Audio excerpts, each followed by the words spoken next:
चलाए लाठी चार्ज। जब हमारे बच्चे मर रहे हैं, रोडों पे बिलक रहे हैं, तो गोली चला देना, गोली चला दे। हमारे बच्चे भूखे मर रहे हैं, एनओसी के बिना अभी एडमिशन नहीं मिलेगी। 31 मार्च के बाद एनओसी देनी पड़ेगी। 2-2 साल का बकाया पड़ा है। यहाँ पे 2000 का दूध मिल रहा है, खाने के लिए लाले पड़े हैं। क्या करेंगे? डंडे खाएंगे, गोली मारो। जिसने गोली चलानी है चलाए। पॉलिटिकल पार्टी आज तक 1994 से कौन सी सरकार नहीं रही है? एनसी रही है, कांग्रेस रही है, पीडीपी रही है, बीजेपी रही है। किसने हमारा काम किया? 1994 से पहले जगमोहन जी आए थे गवर्नर साहब, उन्होंने 20,000 बंदा परमानेंट किया था। तब भी गवर्नर साहब ने किया था और अब भी गवर्नर साहब से उम्मीद है।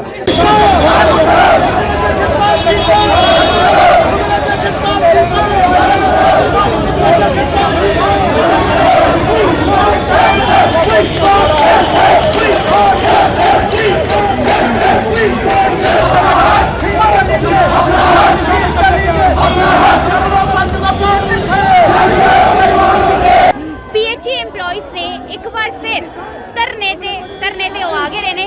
ਇਸ ਵੇਲੇ ਮੈਂ ਪੀਸੀ ਰੋਡ ਤੇ ਆ, ਤੁਸੀਂ ਵੇਖ ਸਕਦੇ ਹੋ। ਇਹ ਜਿੰਨੇ ਵੀ ਸਾਰੇ ਵੇਖ ਰਹੇ ਹੋ ਤੁਸੀਂ ਸਾਰੇ ਆ ਪੀਐਚਈ ਵਰਕਰ ਨੇ। ਅੱਜ ਇਹ ਸੜਕਾਂ ਤੇ ਉਤਰ ਕੇ ਆਏ ਨੇ। ਇਹਦਾ ਮੁੱਦਾ ਤੁਸੀਂ ਜਾਣਦੇ ਹੋ ਕਿ ਇਹਦਾ ਮੁੱਦਾ ਇਹੋ ਹੈ ਕਿ ਇਹਦੀ ਜਿਹੜੀ ਡਿਮਾਂਡਸ ਆ ਉਹ ਫੁੱਲਫਿਲ ਕੀਤੀ ਜਾਣ। ਬਟ ਅੱਜ एक बार फिर सड़कों पे उतरे ने ते इनदे नाल गल करांगे। की नाम है तुहाडा? जी मेरा नाम इमरान परे है। मैं all department president Kashmir province से आया हूँ। अच्छा। जो यहाँ पे पीएचई में एक प्रोटेस्ट आज होने जा रहा था, तो उसका हम जो कश्मीर प्रोविंस से भरपूर सपोर्ट करते हैं, क्योंकि हमारा जो मकसद है, जो यहाँ पे 61,000 लोग हैं उनके साथ जुड़ी हुई 6 लाख फैमिलियाँ हैं। तो हम चाहते हैं कि जो ये आर्जी मुलाजमिन अभी तक जो यहाँ जुल्म में पिस रहा है, या हमारी जो अभी तक रेगुलराइजेशन नहीं हुई है, हम चाहते हैं कि एज़ पर SRO 64 हमें रेगुलराइजेशन पॉलिसी में लाया जाए। और जो जम्मू कश्मीर यूटी बन गया है, और यूटी में एक चीज़ है जो मिनिमम वेज एक्ट है, जो आपको पता होगा कि 2019 में जब 370 आर्टिकल ख़त्म हुआ था, तो उसके बाद जो हमारे प्रधानमंत्री जी श्री नरेंद्र मोदी जी और हमारे जो अमित शाह जी है, उन्होंने कहा था कि अब जम्मू कश्मीर का जो यहाँ पे कैजुअल लेबर है, या यहाँ पे जो डेली वेजर है, सीजनल लेबर है, जितने भी यहाँ पे आर्जी मुलाजमिन है, इनके लिए एक जो पॉलिसी है, रेगुलराइजेशन पॉलिसी, वो लाई जाएगी। लेकिन बदकिस्मती की बात यही है कि आज तब से लगभग 5 साल हो गए, अभी तक वो पॉलिसी हमारी आई नहीं। और उसके साथ साथ जो यहाँ पे प्रीवियस गवर्नमेंटें थी, चाहे वो एनसी थी, पीडीपी थी, कांग्रेस थी, या और कोई कोalition गवर्नमेंट थी, उन्होंने भी हमारे साथ यही तुसी सरकार की गल कीती, भारतीय जनता पार्टी उनदे नाल तुसी अपने मुद्दे दे बारे गल करने की कोशिश की थी? जी बिल्कुल। आपको पता होगा कि बहुत सी बार हम बीजेपी के ऑफिस पीएमओ ऑफिस में डॉक्टर जितेंद्र सिंह से भी मुलाकात हुई, यहाँ पे भी एलजी साहब से मुलाकात हुई।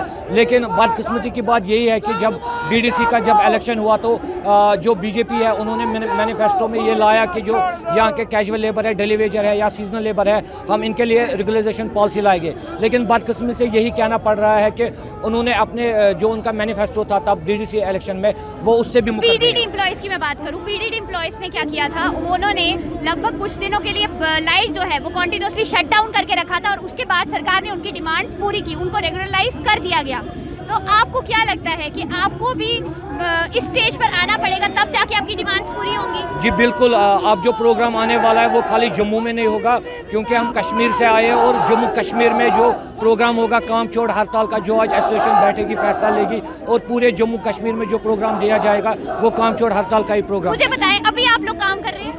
जी बिल्कुल। हम जितने भी 61,000 के करीब आर्जी मुलाजमिन है जम्मू कश्मीर में, हम अभी तक काम कर रहे हैं, और हमारी जो फाइलें हैं, यानी जम्मू कश्मीर में इस टाइम पे पानी आ रहा है? जी अभी कुछ जगहों पे आ रहा है, लेकिन इतना मैं कहूँगा कि जो आने वाले दिनों में जो काम छोड़ हड़ताल होगा, पानी की बूंद के लिए तरसेंगे लोग। पहले भी आपके जो वर्कर थे उन्होंने यही कहा था कि जल्द ही हम लोग काम छोड़ हड़ताल करेंगे, पानी बंद करेंगे, ताकि सरकार मजबूर हो जाए हमारी डिमांड फुलफिल करने के लिए। लेकिन आज भी आप लोग उसी तरीके से काम कर रहे हैं, लेकिन एडमिनिस्ट्रेशन आपकी बात नहीं सुन रही है। कारण क्या समझते हैं? जी बिल्कुल। जो हमारे एलजी साहब है, हमें लगता है कि उनको मिसगाइड किया जा रहा है। जो एडमिनिस्ट्रेटिव में बैठे यहाँ ब्यूरोक्रेट्स है, वो उनको प्रॉपर तरीके से इंफॉर्मेशन नहीं दे पा रहे, क्योंकि आपको पता होगा वो बार बार कहते हैं कि 1,05,000 है, 1,10,000 है, लेकिन हम कहते हैं कि हम खाली 61,000 लोग हैं, और इनके साथ 6 लाख फैमिलियाँ जुड़ी हुई है। तो थोड़ा सा मुझे लगता है कि जो हमारे एलजी साहब हैं उनको मिसगाइड। क्या समझते हैं? आपको भी पीडीडी एम्प्लॉइज की तरह टोटली लाइट मतलब टोटली पानी की सप्लाई जो है बंद करनी पड़ेगी, तब जाके सरकार आपकी बात सुनेगी? क्योंकि आप कंटिन्यूसली अपना काम करते जा रहे हैं, और सरकार आपकी डिमांड्स को टोटली अनसुना कर रही है। देखिए मैडम, आप कह रहे हैं पीडीडी एम्प्लॉय की बात, तो उनकी उन्होंने उनके JEE से लेकर चीफ इंजीनियर तक उनके साथ बैठे थे, उन्होंने एकजुटता का संदेश दिया था। लेकिन हमारे यहाँ पे हमारा डेली वेजर रिटायर जा रहा है, वहाँ पे JEE उनको अलविदा कहने के तक नहीं आ रहे हैं। लेकिन PDD की उनके JEE और चीफ इंजीनियर तक सब एक हो गए थे, उन्होंने एकता का प्रमाण दिया था। और यहाँ पे पॉलिटिक्स की जा रही है, रविंद्र रैना जी आ रहे हैं हमारे लोगों के बीच, लेकिन झूठे आश्वासन देके वापस जा रहे हैं। आपसे बात हुई रविंद्र रैना साहब जी की? देखिए हमारी बात रविंद्र रैना से, वो आते हैं आश्वासन देके चले जाते हैं, और वो आज से नहीं, वो 2014 से आश्वासन दे रहे हैं। जब 2014 में हमारी स्ट्राइक थी, वो हमारे बीच में आए थे, तो उन्होंने वहाँ पे हमें जूस पिलाकर हमारी स्ट्राइक को ऑफ किया था। लेकिन उसके बाद 2017 में जब सरकार जूस पिलाया ही किया ही कि काम होएगा, तो उनसे हम आश्वासन दिया था और कुछ नहीं, आश्वासन के बिना है क्या उनके पास। और हमें गवर्नर साहब पे उम्मीद है कि वो हमारा काम करेंगे। ये पॉलिटिकल सरकार हमारा काम नहीं कर सकती, क्योंकि 1994 से लेके आज तक किसी ने किया नहीं है। जब हमारा काम होने आता है, नेगोशिएशन होती है, जो हमारे मंत्री हैं वो कहते हैं हमारे 2000 बंदे लगा दो, जो संतरी हैं वो कहते हैं हमारा 1000 लगा दो, और इवन हमारे चीफ इंजीनियर तक के बंदे वहाँ पे लगते हैं, तो वही तादाद बढ़ती जाती है, हमारा काम नहीं होता। ये गवर्नर महोदय ऐसी चेयर पे बैठे हैं, वो उन पारदर्शिता से हमारा काम करें और हम डेली वेजर गरीबों का इंसाफ दिलाएं। गवर्नर साहब के पास आप अपनी डिमांड्स लेकर गए थे? जी आप जा रहे हैं गवर्नर साहब के पास, नहीं जाने दे रहे हैं। कौन नहीं जाने दे रहा है? ये पुलिस प्रशासन हमें रोक रहा है, नहीं जाने दे रहा है हमें। बात वो यूनियन अलग हैं, जो 5 बंदे जाके गवर्नर साहब से बात करना चाहते हैं। हम चाहते हैं गवर्नर साहब सभी के सामने आके बात करें और बंद कमरे में बात ना हो, खुले आसमान में। वो इन्ने बड़े इंसान ने, ਤੁਹਾਨੂੰ ਲੱਗਦਾ है कि PH एम्प्लॉइज वास्ते उनके कोल टाइम है? जे टाइम ਹੁੰਦਾ ਤੇ ਤੁਹਾਨੂੰ ਅੱਜ ਸੜਕਾਂ ਤੇ ਆਣਾ ਪੈਂਦਾ। देखिए मैडम, इतने बड़े इंसान है तभी तो उनसे उम्मीद है, उनसे उनकी बातें सुनी है हमने। हाले थोड़ी देर पहले ਤੁਸੀਂ ਕਹਿੰਦੇ ਪਏ ਸੀ कि उनके कोल उम्मीद ਅਸੀਂ ਛੱਡ ਛੜੀ क्योंकि वो सिर्फ हमें गवर्नर साहब से उम्मीद है, किसी सरकार से उम्मीद नहीं है, क्योंकि सरकार कोई पॉलिटिकल पार्टी तो उम्मीद है नहीं। पॉलिटिकल पार्टी आज तक 1994 से कौन सी सरकार रही है? NC रही है, कांग्रेस रही है, PDP रही है, BJP रही है। किसने हमारा काम किया? 1994 से पहले जगमोहन जी आए थे गवर्नर साहब, उन्होंने 20,000 बंदा परमानेंट किया था, तब भी गवर्नर साहब ने किया था और अभी गवर्नर साहब से उम्मीद है। लेकिन मैं आपको एक चीज़ बताना चाहूँगा मैडम, आज तक किसी भी सरकार ने हमारा मसला हल नहीं किया है। जैसे कि हमें आपको बताएं, यहाँ पे सभी सरकारें रही हैं, NC की सरकार भी रही है, सबसे ज़्यादा NC ने यहाँ पे राज किया है, लेकिन NC का आज तक कोई भी उनका लीडर आज तक हमारे हक में बोलने के लिए तैयार नहीं है।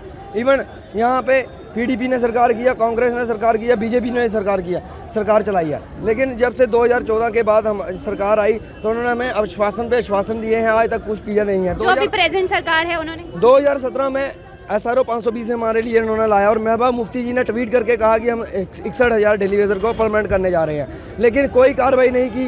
यहाँ पे जो सेक्रेटरीट में मुलाजिम थे, जो हाई स्किल वर्कर थे, जो अपने चीफ इंजीनियर में काम करते थे, केवल उन 500 लोगों का ऑर्डर निकले, बाकी सभी को यहाँ पे बेवकूफ़ बनाया गया और किसी का कोई कार्रवाई नहीं की गई। जिनकी जान पहचान है उनका काम नहीं, जो यहाँ पे अपने हाथ से अपनी फाइल आगे भेज रहे हैं, तो वो ऑफिस में काम कर रहे हैं, हाई स्किल वर्कर हैं, कंप्यूटर पे बैठे हैं, तो उनकी फाइलें सबसे पहले गई है, और 500 बंदों की 520 SRO में फाइलें बनी और उनके ऑर्डर हुए। उसके बाद सभी को बेवकूफ़ बनाया गया। जब 2019 में यहाँ पे 370 टूटी, तो वो यहाँ पे सभी जो गवर्नमेंट सेंट्रल गवर्नमेंट के सभी लॉ यहाँ पे इम्प्लीमेंट हुए, तब यहाँ पे वेजेस कोड जो सेंट्रल गवर्नमेंट का है वो इम्प्लीमेंट होता है। लेकिन उसमें क्या होता है, मैं आपको बताना चाहूँगा कि यहाँ पे अनस्किल्ड, स्किल्ड और हाई स्किल्ड 3 कैटेगरी बनाई गई, जिसमें अनस्किल्ड को 750 रुपये सैलरी दी गई, और स्किल्ड को यहाँ पे 10,500 रुपया, और हाई स्किल्ड को 12,000 सैलरी दी गई। लेकिन केवल मात्र 1 महीने की सैलरी उनको दी गई, और उसके बाद उनको सभी का वेजेस हेड सेम करके 364 वेजेस हेड के तहत सभी को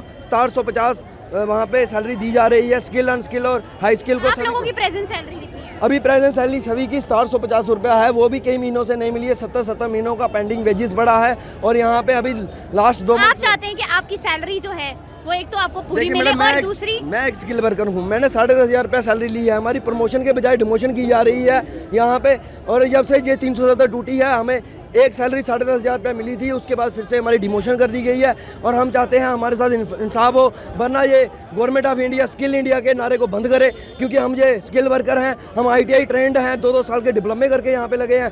हमें यहाँ पे कैबिनेट डिसीजन के तहत लगाया गया था, हमारा cabinet decision number 116/4 SRO 239F के तहत सर्वसहमति से कैबिनेट में एक डिसीजन पारित हुआ था, जबकि मुख्यमंत्री गुलाम नबी आज़ाद साहब ने अर्जेंट मीटिंग बुलाई थी, और हमारे पे ये SRO decision cabinet decision number 116/4 के तहत उन्होंने कहा था जितने भी ITI स्किल वर्कर हैं उनको वेरियस डिपार्टमेंट में उनको रिक्रूट किया जाए और उनको 7 साल के बाद उनको नियमित किया जाए। लेकिन ये 7 साल तो मैं अब छोड़ो, अब जब 15 साल होने आए हैं हमें ये सैलरी तक नहीं दे रहे हैं, नियमित करने की तो बात छोड़ो।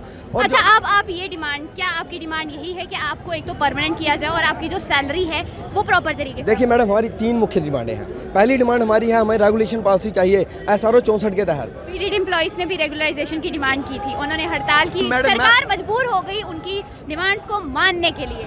देखिए मैडम, जहाँ तक PDD एम्प्लॉय की बात है बहुत अच्छी बात है, उन्होंने एकजुटता दिखाई है और उनकी बात माननी है सरकार। लेकिन मैं आपको बताना चाहता हूँ PDD को भी लॉलीपॉप दिया गया है। मैं आपको बताना चाहता हूँ उनको बेवकूफ़ बनाया जा रहा है। उनको DPC के तहत उनको ये 12,000 पोस्टें क्रिएट करें ना, ये 12,000 पोस्टें बोल रहे हैं, आप कहाँ क्रिएट कर रहे हैं? जो वहाँ पे 423 खाली पोस्टें पड़ी हैं उनको DPC के तहत उनको प्रमोट कर रहे हैं। यहाँ पे पोस्टें क्रिएट नहीं कर रहे, बेवकूफ़ बनाने का काम कर रहे हैं ये BJP वाले। जो आप कह रहे हैं PDD एम्प्लॉइज को भी उनकी डिमांड, मैं मैडम आपको बताना चाहता हूँ जो आपकी पॉलिसी पढ़े उसमें देखें ये 5 साल के बाद किसी का नंबर आएगा, किसी का 7 साल के बाद नंबर आएगा। ऑन स्पॉट को 12,000 बंदे का ये ऑर्डर निकाल के बताएं मेरे को। जब उनका ऑर्डर निकाले, हमारी तादाद उनसे डबल ट्रिपल है। या सबसे ज़्यादा यहाँ पे PH एम्प्लॉइज काम कर रहा है। जल शक्ति विभाग में 32-33 हज़ार बंदा काम कर रहा है, उनका 12,000 बंदा काम कर रहा है। तो हम चाहते हैं कि हमारी तरफ सबसे पहले तवज्जो देके गवर्नर साहब को पर्सनल इनिशिएटिव लेके हमारा मसला ये हल करना चाहिए। अगर गवर्नर साहब आपकी डिमांड आज भी नहीं सुनते फिर? देखिए, अगर गवर्नर साहब हमारी डिमांड नहीं सुनते तो ये देखिए विधान के तहत, संविधान के तहत हम रोडों पे उतर रहे हैं। यही हमारा आज रोडों पे उतरने वालों को लाठीचार्ज भी होता है, लाठीचार्ज, गोली चलाए, लाठीचार्ज। जब हमारे बच्चे मर रहे हैं, रोडों पे बिलख रहे हैं तो गोली चला देना, गोली चला दे। हमारे बच्चे भूखे मर रहे हैं, NOC के बिना अभी एडमिशन नहीं मिलेगी। 31 मार्च के बाद NOC देनी पड़ेगी। 2-2 साल का बकाया पड़ा है। तो यहाँ पे 2,000 का दूध मिल रहा है, खाने के लिए लाले पड़े हैं। क्या करेंगे? डंडे खाएंगे, गोली मारो, जिसने गोली चलानी है चलाए। क्या करेंगे? हमारे बच्चों को पालें, हमारे बच्चों को पाल गए। हमें 22 साल हो गए यहाँ पे काम करते हुए। स्किल वर्कर हैं हम, स्किल वर्कर हैं, डिप्लोमा होल्डर हैं, डिप्लोमा करके आए हैं। तो आपने सुन लिया कि PH एम्प्लॉइज किस हद तक परेशान हैं। ये आप पीछे देख सकते हैं कि महिलाएं भी अब सड़कों पर मौजूद हैं और पुलिस भी अपनी ड्यूटी करने के लिए मौजूद हैं। अब PH एम्प्लॉइज ये वो लोग हैं जो आपके घरों में पानी पहुंचाते हैं और आज ये लोग सड़कों पे बैठे हैं। सिर्फ आप देख सकते हैं कि सिर्फ यहाँ पर मेल्स ही नहीं बल्कि फीमेल्स भी, औरतें भी सड़कों पर बैठी हैं। ये हालत आ चुकी है यहाँ पर कि जो गृहिणियाँ घर पे काम करती हैं आज उनको अपनी सैलरी के लिए, अपनी डिमांड्स के लिए यहाँ इतनी धूप में सड़क में बैठ